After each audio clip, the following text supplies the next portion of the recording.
Ladies and gentlemen, the ringing of that phone bell means mystery, adventure. Nero Wolfe's office, Archie Goodwin speaking. Yes? Yes, I know that in 48 hours it's going to be Christmas, but who is this? Who? Look, I'm a big boy now, so... Okay. Tonight at 8. Goodbye. What the devil was that? This may come as a shock to you, Mr. Wolfe, but that was Santa Claus. You've been drinking. Uh-huh, the usual, milk. He's coming to see you at 8. He's got a problem. Indeed. It seems that some low, not to mention murderous character is going around slaughtering Santa Clauses.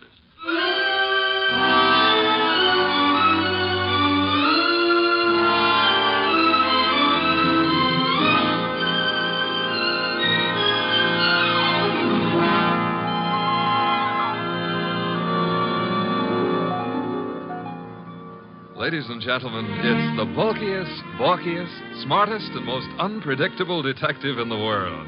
That chair-born genius, Nero Wolfe. Created by Rex Stout and brought to you in a new series of adventures over this NBC network in the person of Mr. Sidney Greenstreet.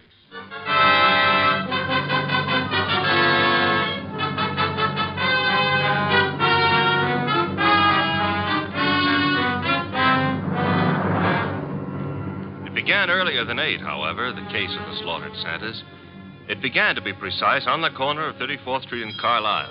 The hour was close to 6, the weather cold, the sky dark. How you doing, Santa? I'm freezing to death, officer. It's a cold day.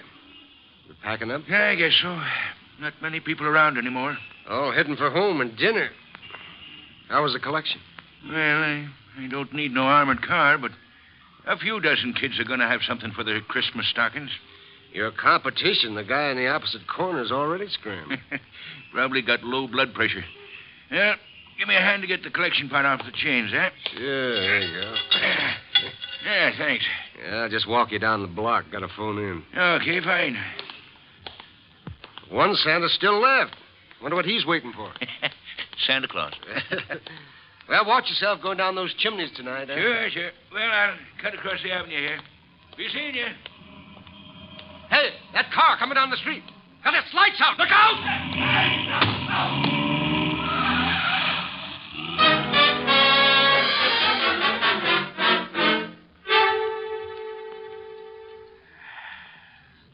Hey, Peg. Huh? Did I ever tell you I love you? Oh, it's not me you love. It's the hot soup. Now, you're not the only woman who can cook a dish of soup. Huh? It helps, though. I'm just beginning to thaw out. Yeah, that's a cold corner you play Santa Claus on. Well, don't hurt to make a few bucks. I ain't done so good this past year. Well, maybe the next year will be... Oh, well. Besides, I kind of like it, you know. Kids asking questions all day long. Yeah. You know, I wonder how they figure the other two Santas at the intersection. Our kids think of only one thing at a time. More soup? Sure, Peg. You know, one of them other Santas got hit by a car tonight. Oh? Yeah, packed up a few minutes before I did, started crossing the avenue, and bang. Hit-and-run driver. Oh, gosh, that's too bad. Was he hurt? Yes, he was killed. Here's your soup. Oh, with traffic the way it is nowadays. Well, I better take a look at the stew. Somebody at the door. I'll get it, Peg. Okay. Yeah, what? Oh! Mike!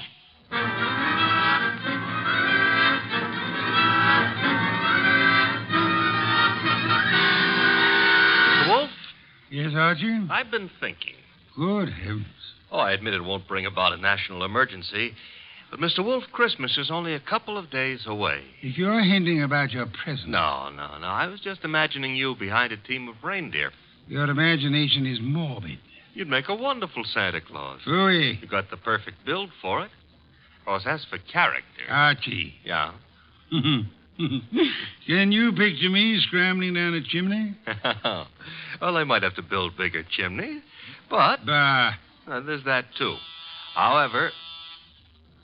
That is the front door. True. I was thinking... You might see who it is. Well, if nobody's been lying to me on the phone, that'll be Santa Claus. Let him in. But I haven't decided what I want for Christmas yet, Mr. Wolfe. For example, should she be blonde or brunette, tall or short? Archie. On my way. Good evening. I dislike dawdling on anyone's doorstep. Well, stop dawdling. Come in, please. Mr. Wolfe has been warned of my arrival. He has. Through here. Mr. Wolfe, this is Santa Claus? My name is Barton, John Barton. How do you do, sir? I have no time for the social graces, Mr. Wolfe. I'm about to be murdered. Howdy, in my house, I have objections. I'm a frightened man, Mr. Wolfe. Indeed. This costume you see me in is responsible for it all. Why are you in it? I had a notion it might be, well, entertaining to play Santa Claus in public. I'm a wealthy man, sir. I can afford to have whims. Therefore, I have assumed this masquerade. However, it apparently is going to be the death of me. Mr. Barton, you have adequately conveyed an atmosphere and an emotion. I suggest you concentrate on facts now. Very well. I have been acting as Santa Claus for the Tuberculosis Fund. My station is the corner of 34th Street and Carlisle Avenue. I might add the northeast corner. Why? Because at that intersection there have been two other Santa Clauses. One on the southeast corner and one on the southwest corner. 3 Santa Clauses, then, on 3 corners. Yes. Now then, earlier tonight, the man on the southwest corner started home. He was crossing the avenue when he was run down and killed by an automobile. A regrettable accident. The car was running without lights. It deliberately ran the fellow down and then vanished. Not an accident, Mr. Wolfe. You saw this yourself? I did. One Santa Claus dead. The man on the southeast corner got home all right. According to the radio news flash, that's where he was killed by bullets. Coincidence? Possibly, but I wouldn't want to risk my life on the chance. This is Friday night. In the nature of things, you would have made 2 more appearances. Very well, Mr. Barton. I'll write you a check as a retainer, then hurry along home. I'm late now. No. I beg your pardon. You will neither hurry home nor notify anyone at your home of your whereabouts. But you will remain here until such time as I think it's safe for you to leave. The house is well guarded. I can't do that. In which case, I cannot accept you as a client. I fail to understand. Mr. Barton, it is very easy to murder someone. Avoiding the consequences of such an action is something else again. However, I'm assuming that you're not primarily interested in what happens to your murderer after you're dead. Of course not. Therefore, you will remain here. Archie? Yep. First, the corner of 34th and Carlisle, a complete report. But that's nonsense. The corner will be deserted now. Mr. Barton, you're hiring my intelligence. You will therefore permit me to use it as I see fit. A complete report, Archie. Right, sir. You will then visit Inspector Kramer at headquarters. You will, in whatever manner you find effective, collect all the police information about the 2 already murdered Santas. Fine. The manner, I think, will be applying a blowtorch to the inspector's toes. Your levity is ill-timed. The inspector is likely to throw me out of my ear. Your problem. My ear? And on your way home, you might stop in at Mr. Barton's place. I don't see any purpose in that. Mr. Barton, there is a basic problem to which we must find an answer. Whether those 2 men were murdered because they were Santa Clauses or because their deaths were merely preliminaries to yours. Archie, I suggest haste. Yes, sir. And avoid blondes. I would like you to be home in time for Christmas.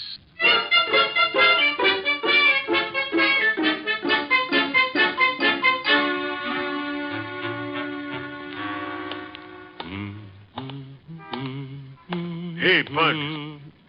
Yeah? Got the price of a cup of coffee? You sure you mean coffee? Either you're gonna dig it up or you ain't. Never mind the questions about my personal affairs, see? Oh, I apologize. Here. 2 bits. Thanks. You're welcome. Don't let me keep you. You're not. 34th and Carlisle, huh? During the day filled with milling throngs? Hey, that's a nice phrase. I'll have to remember it. Milling throngs. And now, desolate and deserted. Well, that's life. Is that a fact? That's philosophy. Yeah? Well, for 2 bits, I don't have to listen to no philosopher, see? Good night, Bud.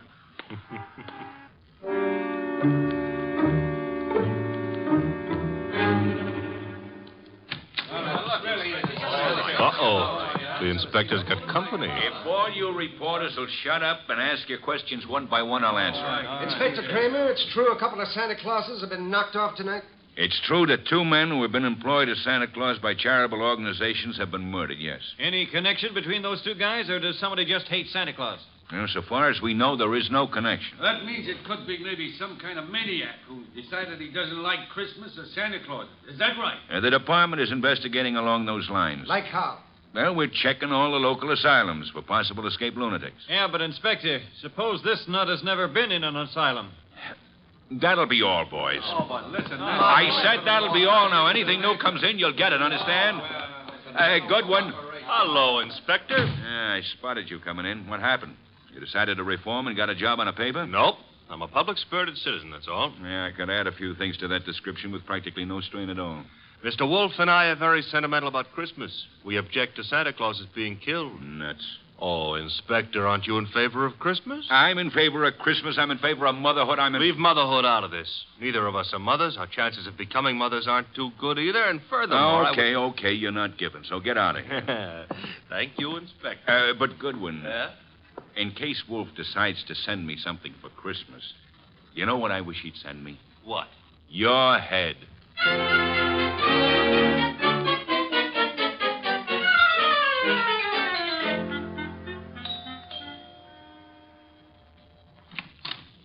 Well, Oh. now I know what I want for Christmas.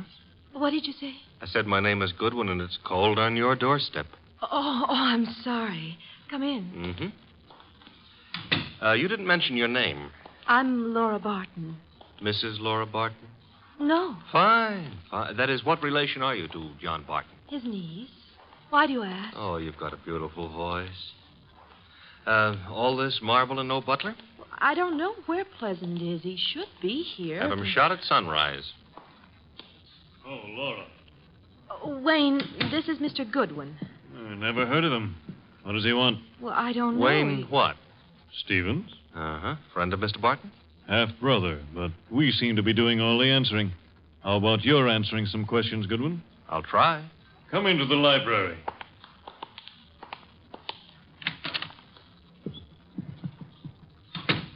What do you want? For Christmas? Erase that. I would like to see Mr. Barton. He's not home. Where is he? Don't you know? I wouldn't have come here asking for him if I did, would I? I suppose that's true. What did you want with him? Conversation. About? Anything. You see, I like to talk to rich men. Are you rich? I can't play the piano either. You could always learn. But being rich is harder, I found it. Mr. Goodwin, you must have some reason for coming here, some reason concerning Uncle. Laura, you're being imaginative. Well, Uncle is late. He's probably still on that street corner playing Santa Claus. He enjoys it. Why bother about I what... don't know, except... He's never been as late as this? Well, no. Not since he started that masquerade of his. Would you happen to know where the butler is? Out getting drunk, I suspect. He was in the kitchen a little while ago. Disappeared. Pleasant likes to look on the wine when it's red. Or even when it's rye. No, I take that back. Oh, you do? He prefers Irish whiskey. We don't stock it. Therefore... Oh, too bad. I better run along. Good night, Mr. Stevens. Miss Barton. Good night. I'll see you out.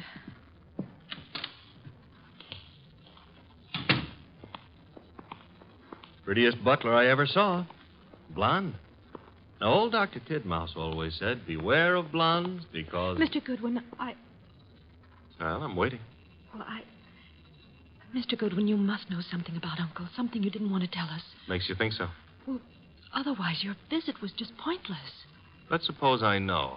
Now, I might be a kidnapper. Oh, no. My honest brown eyes. Your first name is Archie, isn't it? Archie? Archie Goodwin. Goes together nicely, don't you think? You work for Nero Wolfe. You're going back to him now? I might be, but then again, I might be going to the movies. I recognized you. Your pictures have been in the papers. Take me with you to see Mr. Wolfe. You can trust me. I never trust blondes. That's unfair. Well, no, I don't trust brunettes either. Furthermore, I'm not sure Mr. Wolfe would want to see you, so So? So why don't you, trail me home,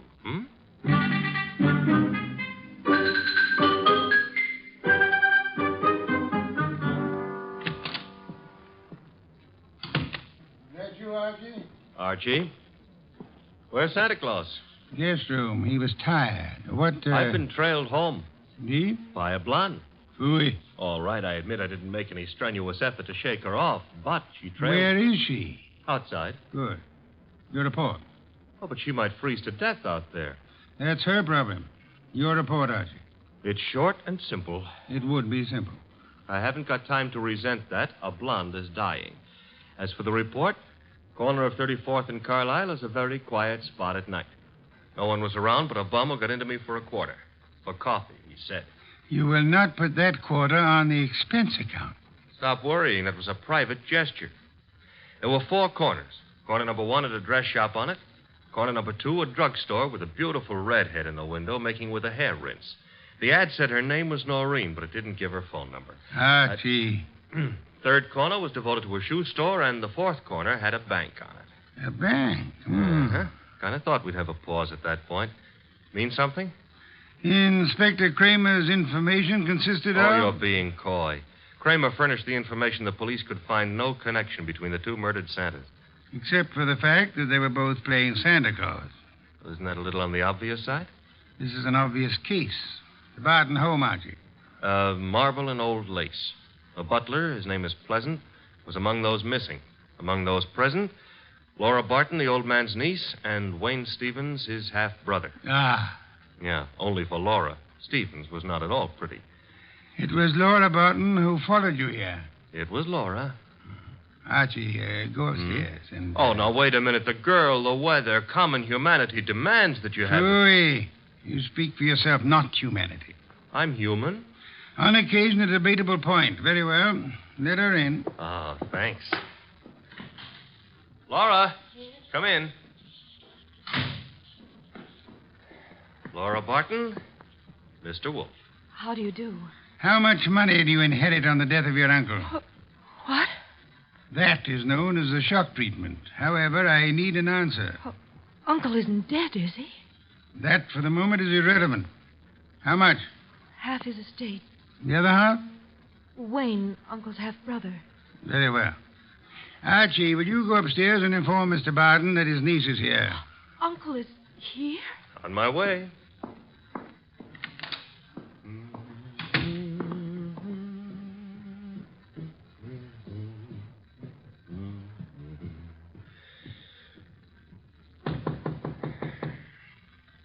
Yes? Archie, Mr. Barton. Come in. Mr. Wolfe would like you to come downstairs. I suppose he has a reason. Mm-hmm. A blonde reason, your niece.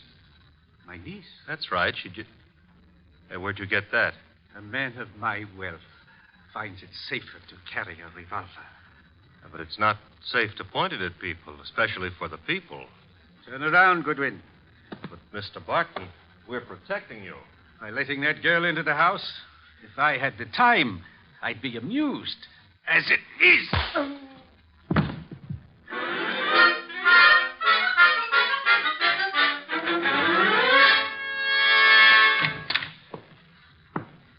Archie, you been drunk? Good heaven. Uh-huh. Santa Claus came early. Your head. Which one are you referring to, my own or the one Santa gave me? You had better sit. No, I had enough trouble getting up a little while ago. I'm staying out of any positions in which I might have to do that again. Mr. Barton is among the missing. Indeed. Mm-hmm. Hit me on the head and used the back exit. I checked with Fritz in the kitchen on the way here. He offered a reason for his peculiar behavior? Laura Barton.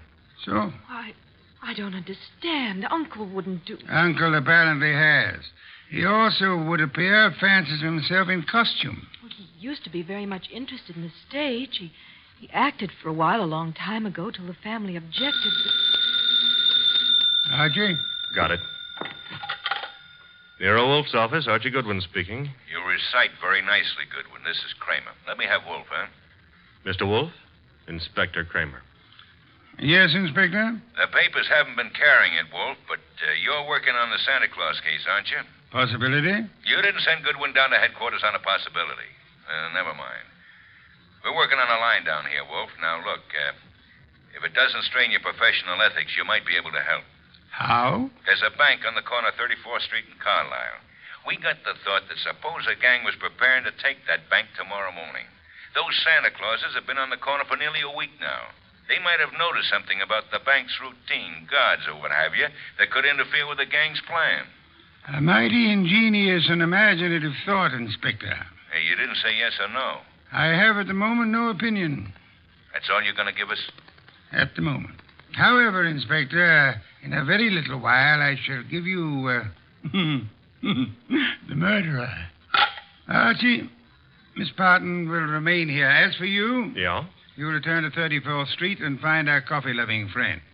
You will persuade him in whatever manner you think best to return here with you. Huh? Yes. You know, I think it possible you may be able to put that quarter on the expense account after all.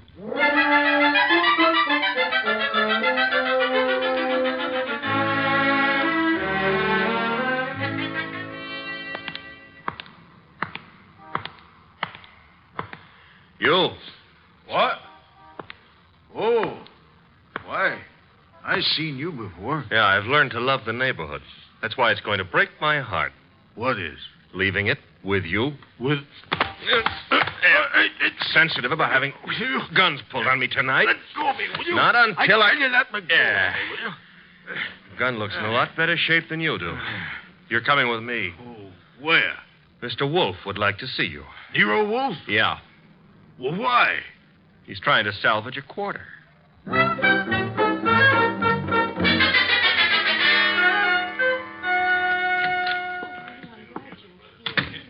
Archie. Uh-huh. Complete with, he wouldn't give his name. He did have a gun to it, though. This one. Yes. Archie, you know Miss Barton, of course? Aye. And Mr. Stevens? He joined us a moment ago. Miss Barton thought she'd be happy if he were here. Hello, Stevens. That's not the only reason I came. My brother is still missing. I'm concerned. Yes. You, sir, will you sit down? Watching people stand makes me uncomfortable. I don't have to. You do. Archie is stronger than you are. All right. That's better. If you don't mind, Mr. Wolfe, I've never been here before, never met you. But you look as though you could handle things. I think my brother's been kidnapped. Possibility we shall have to consider. Miss Barton, perhaps you have a theory, too? Well, I don't know. Uncle's been behaving strangely for weeks now. What way? Oh, I'm not sure. Wayne... Well, of course, John's always been a little peculiar, but I'm afraid I saw nothing especially strange, outside of this Santa Claus stunt, of course. I see. Miss Barton, your uncle played Santa Claus all week on one of the corners of 34th Street in Carlisle. I know. On two other corners, two other men indulged in the same activity. Those two other men are now dead. Oh, no. Well, wait. Mr. Wolfe, you mean they were killed by mistake? Fort Barton? It is true that one man made up as Santa Claus looks very much like any other man similarly costumed. But the answer is no. One of the two men was shot in his home after he had removed his costume. Well, then, what connection? Miss Barton, in the event that you wanted to hide a tree, where would you hide it? Hide a tree? Why, I wouldn't even begin to know. If you were very clever, you would hide it in a forest. If you wanted to hide a murder and were very clever, you would adopt the same principle. Wait. You mean that if someone wanted to kill Uncle and didn't want to be suspected, he'd... Go about murdering several people with an ostensible, if lunatic, reason. He would, let us say, go about killing Santa Clauses. I get it. Then people would think the man he really wanted dead for a special and private reason had been killed for something that didn't point to him. True.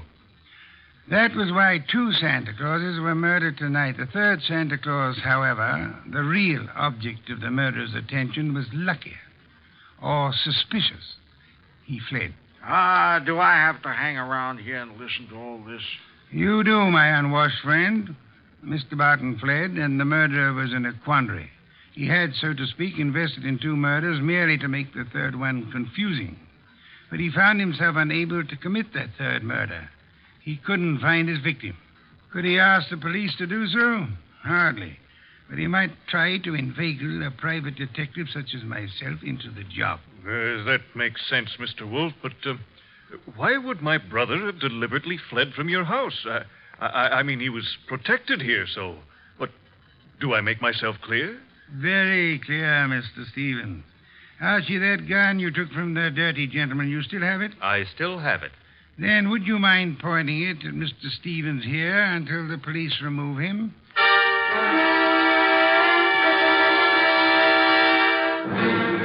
All right, come along, Stevens. Well, that's the end of Mr. Stevens. Inspector Kramer will take good care of him from now on. But now, Mr. Wolfe, Laura and me and the refugee from a washcloth over here would still like to know how and why and who was involved. I knew two people had a motive for John Barton's death. Laura Barton and Wayne Stevens. One of them proceeded to kill Santa Clauses in the hope that the police would assume those killings to be the work of a lunatic. The paper certainly hopped on that assumption. Yes. However, John Barton, aware that his life was in danger, escaped his murderer and hid. In this house? No. A man in Santa Claus costume came here and said he was Barton. However, he was an obvious imposter. He proved that by his flight when his niece came here. You mean he could fool you, but he knew he wouldn't be able to fool me, so... Precisely, therefore, was not Barton. Who was it? Who else had disappeared at the propitious moment? The butler, Pleasant. True. I distrust coincidence. Stevens needed an accomplice, hence he sent Pleasant here. And Pleasant would give you a song and dance about Barton's danger and then scram. You'd start investigating, discover Barton was missing, try to find him, and lead Stevens to his victim, huh? I frustrated that part of the plan by insisting on Pleasant's remaining here, which he did until... That part of it's fine. But how did you choose between Laura and Stevens? It was Stevens who knew, without being told, that Barton had been in this house and had fled from it. Yeah. You yourself mentioned that Stevens had only been here a moment, so you hadn't told him. Obviously, the butler phoned him as soon as he had hit you over the head and escaped. Furthermore, the butler masquerading as Barton had attempted to throw suspicion on Miss Barton. That convinced me of her innocence. Well, you've done it again, Mr. Wolfe, except for one minor detail. You're not very successful at irony, Archie. What minor detail? Where is Barton? In this house. Huh? When did that happen? You arrived home with a gentleman sitting near you. The bum? Wait a minute. This I ought to be able to figure out myself. Laura said Barton used to be an actor. That's item one, huh? Yes, Archie. Also, why is a supposed tramp hanging around a deserted intersection for handouts? The answer is he wasn't. He was keeping an eye out for trouble he knew was after him. Oh, so it turns out I gave a quarter to a millionaire. Uncle, your uncle. Well, that is... I know, my dear. Yes, I'm Uncle. I did a rather decent job, didn't I? No one recognized me. Except, of course, you, Mr. Wolfe. Not recognition, Mr. Barton. Logic. Archie, open some beer for us. Yes, sir. Logic, eh? Well, whatever it was, Mr. Wolfe, I owe you a good deal. How can I ever repay you? Oddly enough, the answer is simplicity itself. Make out a check.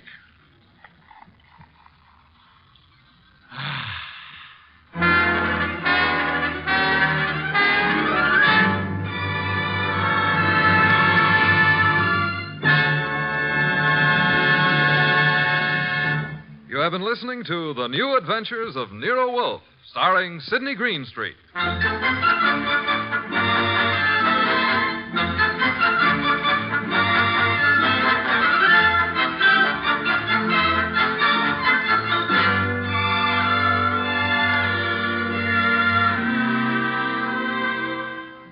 Tonight's transcribed story was based on the characters created by Rex Stout.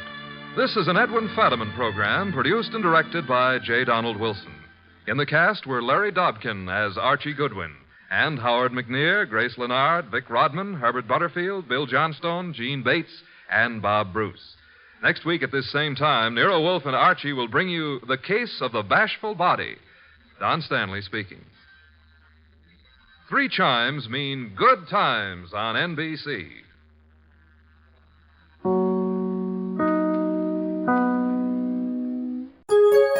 VintageRadioshows.com